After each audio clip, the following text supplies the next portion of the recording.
Because they can't beat him. And they both bad at fighting. Oh. And they don't care. They don't care at all. I love it. I love it. Can we talk about... May's not the only child after all. Can we talk about Toph's parents? They really got on my nerves. Before and now. They really do. They don't do it for me. They're just like way too overprotected. That was a little side note I wanted to mention because they just came up out of nowhere. They're really, really annoying. Who else slept on characters? Haru and the Haru is the ones when they went to the prison and she was trying to get them all to rally together. Yeah, but yeah, Haru, him and Katara could have ended up together. I'm still team They're pretty much Katara and Aang. I still think Katara and Aang should be together, but they could have, because they both have hope. Yeah. See, not bonding on trauma, bonding on positivity. I think, like, they both share pretty similar experiences. Like, Katara was, if you put it into perspective, Katara really couldn't water bend because, like, the Fire Nation would come and kill her. And Haru couldn't earthbend because they were taken away. So I think that's where they have to bond. If they both were taken to prison together by any chance, I think they probably would have ended up together, not her and Aang. But like,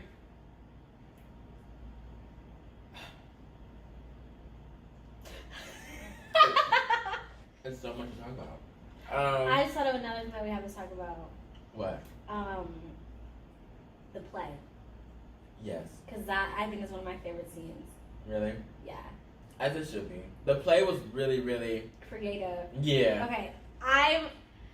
I'll obviously put the episode somewhere in this video, but the play, I think, was genius because I cannot stress this enough. I truly appreciate the fact, because, like, most shows will do, like, previously on this, and then do a recap. Yes! They just did a play within the show to do a recap instead of doing a recap. I was like, yes, this is genius! Like, I just think I'm a big theater person, so I just absolutely, I love that so much for them to, like, put on the play. Because then they went all the way back to finding the iceberg, all the way to, like, current times until the end. And I like, okay, I'm not trying to repeat what you said, but everything leading up to that, wasn't that was the episode after everybody went on their separate adventures with Zuko. So it's kind of like a book 3 action, adventure, action, and then here comes the play with like a little settle down, like laid back. Let's laugh a little bit. Yeah, let's catch you up more on everything that happened, and then we go into Sozin's comment, and this is like, okay, we about to get into some more action and adventure. Which is interesting that you say it was like, as an audience, like watching it, it's like a relaxed point, because it also was a relaxed point for them. Yeah. So like that was like, they were like living. Yeah. It was like being parallel with the characters. Although, didn't they have the Fire Nation win? At the end of the play. Yeah. Because I remember they were all like, yeah, we gotta go. Wait, did they? I'm pretty sure they had the win. At the very end? I think they did. And then that's when they were like, that was the worst play ever. I was like, y'all are so right. I like how they kind of made the Fire Nation win in the play, because it's not like, they didn't take it as like your typical superheroes always win type of thing. I like how they took that route. And it's just like this is how we connect with the characters.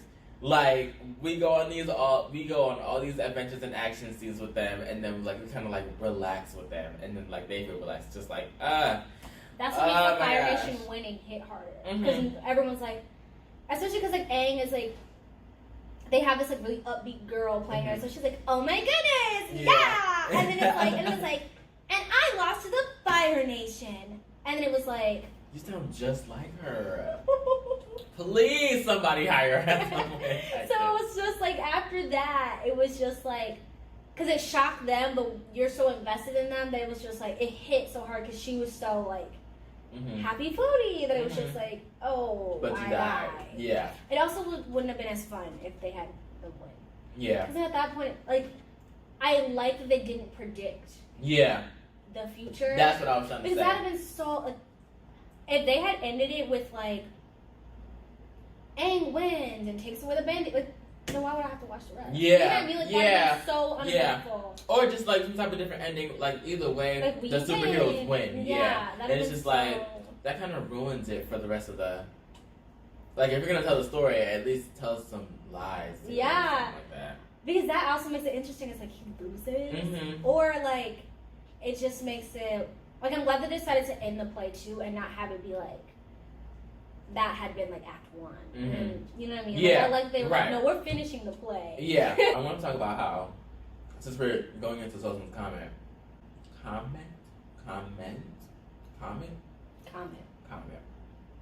how would the sun and the dragons be the original benders? Because like they draw power from the sun as firebenders. That's so weird. The dragons are the original benders? Yeah, so it would be like how? Wouldn't it be like the Earth's natural resources? I don't know if this is making sense, but I get what you're saying, but at the same time, it's like it's the same thing with the badger moles. The badger mole song. Oh my gosh, I wish I could get the rights just so I could put it in here. But you know, like how animals are the original, but because like obviously dragons breathe fire, and so it's just like with the movement of them together, like based like I feel like it feeds like the energy because the sun heats up everything around it too. So I just feel like the atmosphere energy and the movement like flowing through it is what triggers them to like do that. I would like a little mini series of just the animals for real, and how they communicate through bending but not bending. Like we have yin and yang as the water benders as like balance for the moon. Badger moles, bisons, and dragons. Like I would love to see them all. That would be so epic. There are so many spin-offs that they can have for Avatar. They're just not thinking, or they're just not having like people in their room. Get us in the room. We will give you ideas. If you need it, I mean, we completely trust you with it. Yeah. When we say you wrote. Yeah. These are all micro opinions. We still love the show, obviously, because this is part 2. But need help with the miniseries. We're always happy to help you. Literally. So. Oh, we need to talk about the moon. Okay. On the episode. Yue, that's so powerful. Now that's a name. Yue. That's a name. Yeah. Oh, the fact that she was engaged made me so sad. Really, you want her to be with Sokka?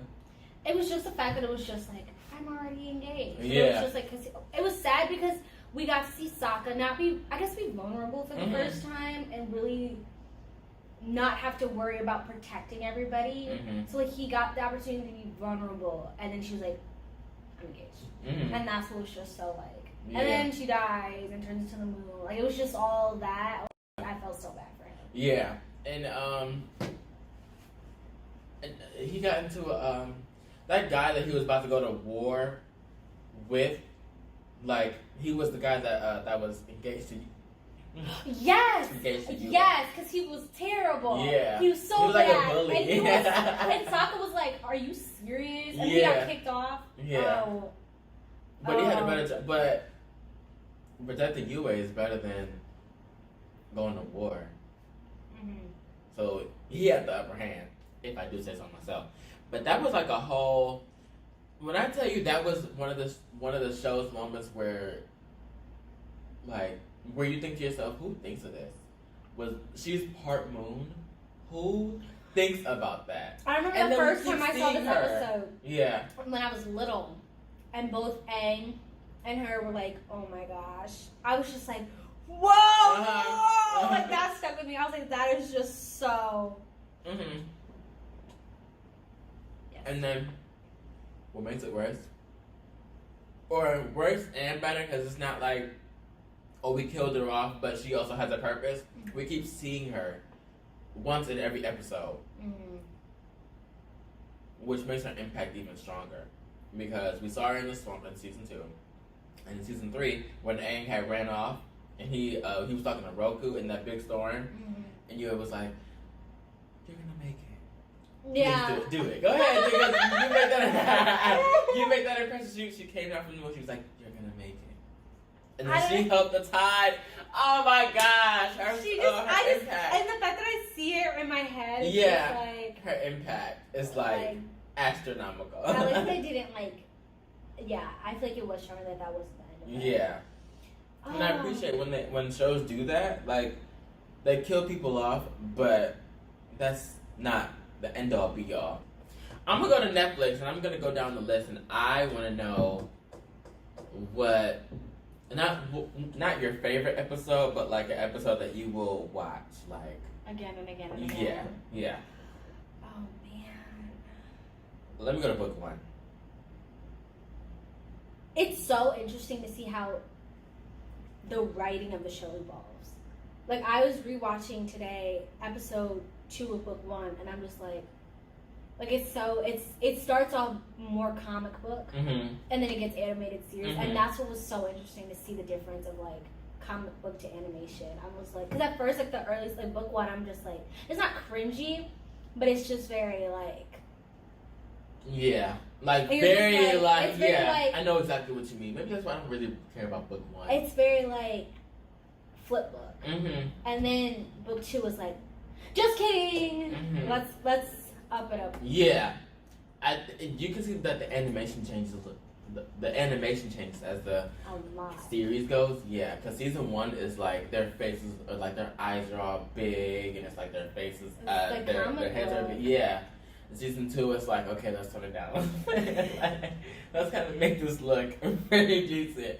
And then season 3 is like the baddest. Like, oh my god, season 3 animation, get out of here. Also talking about like how it's drawn and everything, I appreciate, and we were talking about this earlier with like people getting killed off. I like that the show's not like gory. You know what I mean? What do you mean? Like, we don't see someone like struggling to survive or like bleeding out, or like it's nothing like extreme. It's just like. We'll blow you out of the scene and leave you in the last shot and keep moving. Type of thing. And I appreciate that because also, I now think about it, it makes Aang getting hit bigger because that's really the only direct shot and injury that we see. Yes. Is that one. And it's funny how they played that off too. Because I know we talked about this last time, but that episode, girl, we can talk about it more because so even now I can go home and watch it right now, like, that and I swear, like the anxiety, like my heart is like Azula. Oh my gosh, if you girl, Qatar, I said it last time, and I will say it again because Qatar was not like Iroh came in and he was like, get her out, and she was like, we're done. Yeah. and she's just mad. He's just like limp. I'm just like, what? Yeah. No. I think it is so smart for the directors and the writers and like whoever, like everyone else in charge of that little scene. What you just said, making that a direct hit, because that leaves an impact on the audience that like this is something serious. Because even like when he Zuko could die got from hit this. In this, what is it called? What? When he got hit in the eye. What is it? Agni Kai, right? Who got hit? Zuko. Against his father? Yeah. See, I know. Oh my gosh. I see. That was not a direct. That was like he was, but then it was just like very cover the whole scene fire. We're out of here. Like, Aang was the only one that it was like direct. Zap. Like you see the whole process of like. I might die. But I was like, you can't kill Aang. You can't. But you can kill Zula. And they would not. They wouldn't have the look. That's not common sense. If they killed off Aang, they don't have no type of common sense. That'd have been the last episode. You know what? It would have been to be continued, but never continued. How crazy would that be if Aang like died in that moment? If Katara didn't have that water, you put it. If she used it on Zuko. Yeah, for a scar. Girl, for a scar, that is permanent. That is permanent. I felt so bad for him though. Like I didn't really. The thing that I didn't understand in this show was timeline. That's where something started to get lost for me because they were like, oh, how long have you been? He's like, how long have I been under? Because he had hair at that point. Yeah. And how long was it? Like a month? Yeah. Or 2 months or something? Like it was like a long time. But I'm like, you guys only have, because I guess I'm basing it off of like, obviously like weather here, which is like summer's only like 3 months long, and then it's snowing and snowing. So that's why I'm just like, for it to be summer the whole series, I'm like, you know what I mean? Like it was like, we have 8 weeks, and then it was like, you've been here for 2 months now. And it's like, you're 8 weeks away. Yeah. Tomorrow. You know what I mean? Like I'm just like, I don't understand. That's just something that just kind of got lost, was like the timeline a little bit. Yeah. In a show like Avatar, it's hard to keep up with the timeline. When you got that many characters and that many roles to play around with, that's kind of hard. But since you mentioned that, I see it as like book 1, maybe for us it would be June, book 2 July, book 3 August, or which is also hard because we don't know because they start. Where's Qatar? South Pole? Mm-hmm. Yeah, so it's snow anyway, so we don't know what season that is. Yeah. But that's the South Pole, so let's know anyway. I think exactly. It's still that's summer. What I'm saying. I don't know what season it is. By the end of summer. Girl. They're about to stress me out. Can we talk about Zuko and his dad? Yeah. I wrote that down because you mentioned like he had got burned. That scene, like I can hear his screams to this day, and it's very haunting. Like, why would his dad is so ooh. And like, for Zuko to really like be happy about that, like, it shows like their divide between like the mother and Zuko and the father and Azula. Yeah, and that's what's perfectly represented. Because her father, they would tag team the whole time, which is also like, yeah, interesting. I think to where they cut it off. To where we see Azula and Iroh, like, I'm sorry, that impact is like very, very powerful. You know where Zuko had a flashback, book 3 when he went to Western Air Temple, you saw the patch over his eye. Yeah. Oh my gosh, that was. Can you imagine? Like I can't imagine. I don't like fire. I wouldn't. Not for me. So I wanted to talk about Azula and Zuko's final Agni Kai. So that was one of the battles that I didn't really care about when I was like younger, but now rewatching it is like one of the most beautiful. Is this when Katara appears? Is this when Katara's there? Okay. One of the most beautiful, like choreographed, powerful fight scenes from the show. Next to Ozai and Aang, but like the colors and the music. And the technique, like it was a lot of precision in the scene, and that's what I liked about it, was because it was like you could feel the preparation because it wasn't sloppy, like it wasn't like we're siblings, we're fighting, like, exactly. You're going down, like it was very like I've been waiting. And that's why it was like we could ease into it, and that's why everything felt so on the edge, and especially with where the show was going at that point, it was like we don't know who. Because he, at this point, switched sides, and then it was like, she's almost going crazy at this point. Yeah, so like, but we know her capability. Like, we know that she can fight. And now we don't know. Like, it could have been anybody's. Fair game. Yeah. And I think it would have been okay if Azula won. I mean, she kind of did win in a sense, just by taking Zuko down and going after Katara, but Katara manhandled her. But I'm just saying, like, I just think I love just the creative direction, just the, how we see, like, Azula is keeping herself together, like, literally the entire time, like, very princessy, like, I'll kill you type of thing. And then the last moment, I'll kill you. And then it's like, the final battle is like, even though we know she's going crazy, we still know that she can fight. And then Zuko, like, learning from learning what firebending is actually all about, and then he gets to carry that throughout the battle. It's just like, well, so I can see what you mean. Like, it can be anyone's fair game. I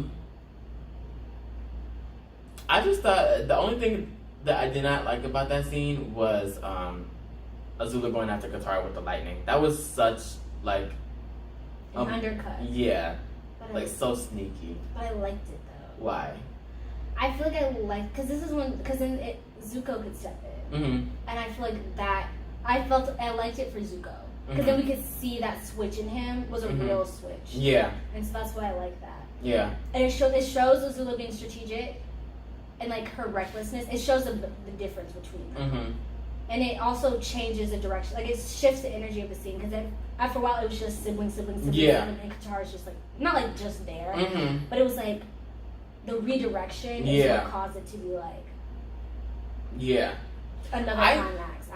Yeah, for sure. I think that it's really crazy to think about that if Zuko didn't move to save Katara, she would have been dead. And Katara would have died. Like right there. That's a strike.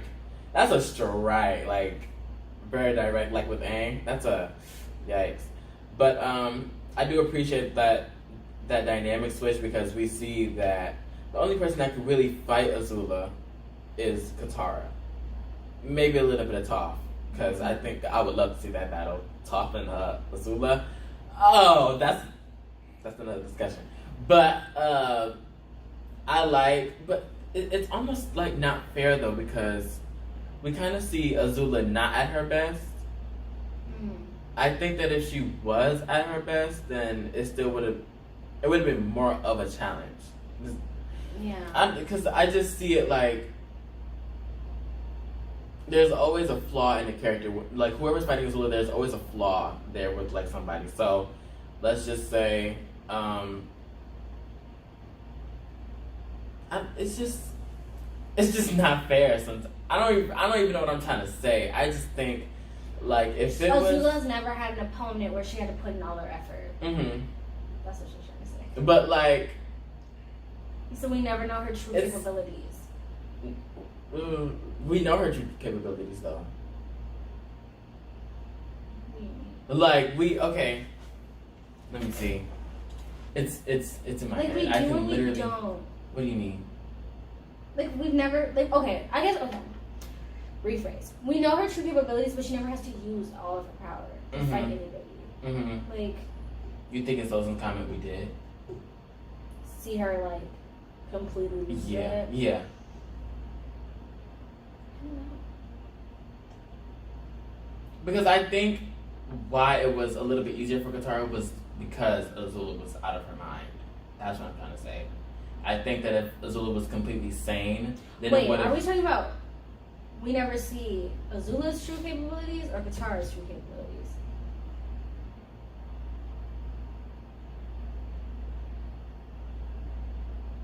Neither. I'm not trying to say... I don't even know what I'm trying to say. Who are we talking about? I'm talking about Azula. Like, I don't think it's fair how it's out of... How, like, it's 2 versus 1 and she's out of her mind. Like, I think that if she was completely sane... Yeah. And I'm not really rooting for Azula, but she can fight. And, like, I'm just saying that if she was completely sane, then she probably would have... It would have been more of a challenge for them. That's all. I just don't think... That's why I think it's a flaw. Like, it's a little bit unfortunate for her because now we see, like, there's a potential loss in her because she's, like, going crazy. She's not thinking straight. That's what I'm trying to say. If that makes sense. Sorry. And yeah, like, that was, like, a totally mixed up in words. But I think about that quite often. Like, if Azula... Like, what if Azula wasn't out of her mind? Yeah.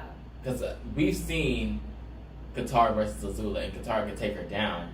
But, like, another moment where it's Katara and Azula...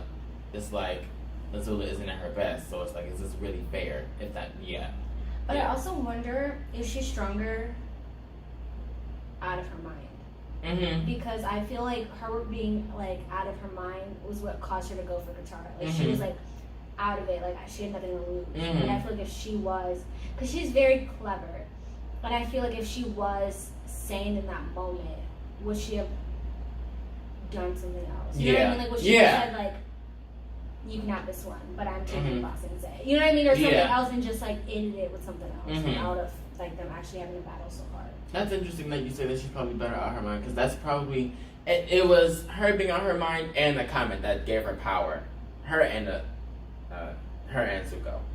But that's kind of because she was a little bit more direct, like she was ready for blood. Like she was ready for blood. I just think that that's like a good play on mental illness on Nickelodeon's end, like.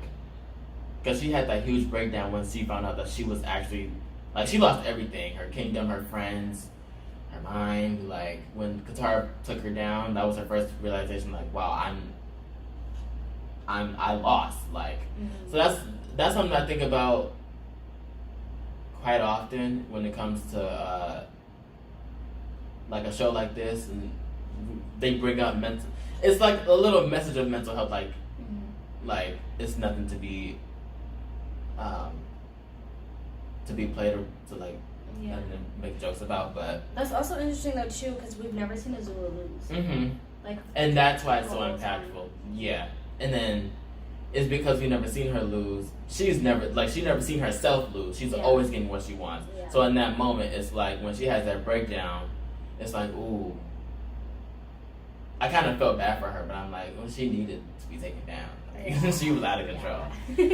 That's what I wanted to talk about from the fight. Like that whole fight, just it told me something about Azula. Like every single one of the characters that was there, it was just like, what? Where was Appa? Where the heck was he? He landed with them. He said, "Look, I'm out of here." He's scared of fire. Out. Yeah. So he. I'm getting out of here. I'll wait. And it wasn't his place for that fight anyway. It really wasn't. Ooh. But yeah, that's what I want to talk about, because that's one of the scenes I can never get out of my head. Like when Azula had that breakdown. It's one of those like emotional things. It's like, wow. For a kid's show, that's like pretty intense. It's pretty intense. But that's pretty much all I wanted to talk about. That was all. I hope that made sense. I don't know, but we'll come up with something, because Legend of Korra is coming to Netflix. Yes, it is. So stay tuned, because I will, of course, do a section of this series. We got to talk about that as well. Wow. So, yeah. All right, guys. Well, there you have our thoughts on the Avatar: The Last Airbender. Let us know your thoughts and any comments or your opinions on anything we've talked about in either part 1 of this or part 2 in the comment box below. And I guess we will see you in the next video where we talk about All American. I'm excited. Bye. I'm excited. Bye.